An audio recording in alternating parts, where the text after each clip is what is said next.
عمران خان کی رہائی کا معاملہ وہ بالکل ڈاؤن ہونے کو آ ہی نہیں رہا، کیونکہ اس کے اوپر ہر طرف بات ہو رہی ہے۔ آج آپ نے دیکھا کہ ان کی رہائی کے لیے جو منتخب ارکان اسمبلی ہیں ان کا احتجاج جاری رہا۔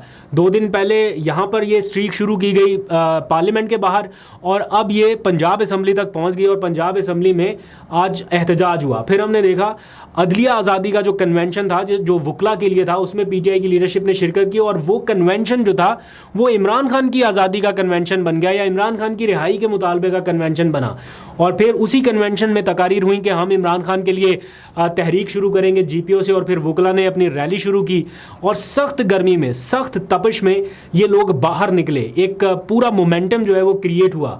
تو ہم نے دیکھا کہ یہ سلسلہ جو ہے یہ ان لینڈ ہو یا اوورسیز ہو یا کوئی پاکستانی نہ بھی ہو، مطلب یہاں پر تو احتجاج ہو ہی رہا ہے۔ پھر کانگریس میں آج جو ہوا اس کے اوپر آگے چل کے بات کرتے ہیں۔ تو یہ کنونشنز اور ریلیوں کا سلسلہ جاری ہے۔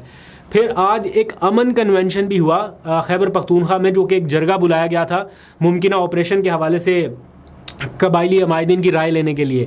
تو تحریک انصاف کے زیر اہتمام اس امن جرگے نے جو ممکنہ آپریشن ہے اس کو فی الحال مسترد کیا ہے، اور ایک اعلامیہ جاری کیا گیا ہے جس میں لکھا گیا ہے کہ 50 سالوں سے اس علاقے کو جنگ میں رکھا گیا ہے، اور متعدد آپریشن کیے جا چکے ہیں جس سے کوئی نتیجہ نہیں ملا، لہٰذا ہمیں مجبور نہ کیا جائے کہ ہم عالمی عدالت جائیں۔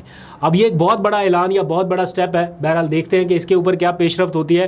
وفاقی حکومت نے تو اعلان کر دیا کہ حمایت ملے نہ ملے آپریشن جاری رہے گا۔ اب آ جائیے ذرا امریکی کانگریس کی طرف، جو میں نے پہلے ذکر کیا۔ آج کی ایک اہم خبر بھی ہے، ایک اہم ہائی لائٹ بھی ہے، اور میڈیا کے اوپر بھی کافی چرچا ہے اس کا، کیونکہ امریکی کانگریس نے پاکستان میں عام انتخابات کی تحقیقات کا مطالبہ کیا ہے۔ امریکی سینیٹرز نے ایک قرارداد پیش کی ہے اپنے ایوان میں، اور اس میں کہا گیا ہے کہ پاکستان میں عوام کی جمہوریت میں شرکت کو دبایا گیا ہے۔ جو انسانی حقوق کی سنگین خلاف ورزیاں ہوئی ہیں وہ بھی رپورٹ کیا گیا، اور اس میں جو موجودہ سنیریو ہے اس میں ذمہ داری حکومت پر ڈالی گئی ہے کہ حکومت کو اس چیز کا خیال رکھنا تھا، اور انسانی حقوق کے ساتھ ساتھ قانون کی حکمرانی کو بھی برقرار رکھنا تھا۔ تو یہ سارا ایک امریکی کانگریس کی قرارداد میں لکھا گیا ہے، جس کا بہرحال امپیکٹ ضرور رہے گا۔ آج کی ایک اور اہم ہائی لائٹ ایوان میں دیکھنے میں آئی، جب پی ٹی آئی کو آئی ایم ایف کا تانا دینے والوں نے آئی ایم ایف کے ساتھ مل کر بجٹ بنانے کا اعتراف کر لیا۔ حالانکہ کہتے ہیں کہ ہمارے پاس بہترین معاشی ٹیم ہے، ہم کسی سے ڈکٹیشن نہیں اور پتہ نہیں کیا کیا، لیکن آج اعتراف کیا۔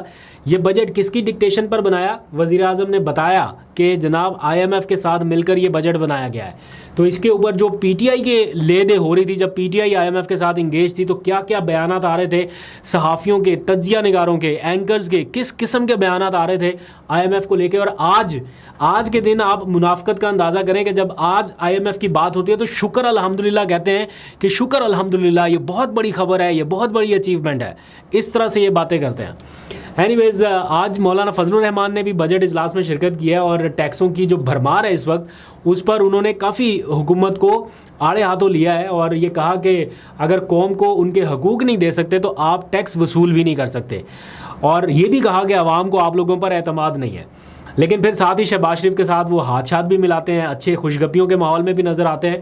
لیکن اوورآل انہوں نے شہباز شریف کی ایوان میں بیٹھ کے جو کی ہے، وہ انہوں نے کہا کہ دورہ چین جو ہے اس پہ وہ گئے، اور پھر اس کے بارے میں مولانا فضل الرحمان نے جو کہا وہ آپ سب نے سنا۔ انہوں نے تو کہا کہ جناب یہ کوئی دورہ سرمایہ کاری کے لیے جس طرح سے گئے تھے اس طرح سے اچیومنٹ حاصل نہیں کر سکے یا کامیاب نہیں ہو پائے۔ اور پھر چینی وزیر نے پاکستان آ کر کہا کہ پاکستان میں استحکام نہیں ہے، تو بتائیں ایسے حالات میں سرمایہ کاری کیسے آئے گی؟ تو یہ مولانا کے الفاظ ہیں۔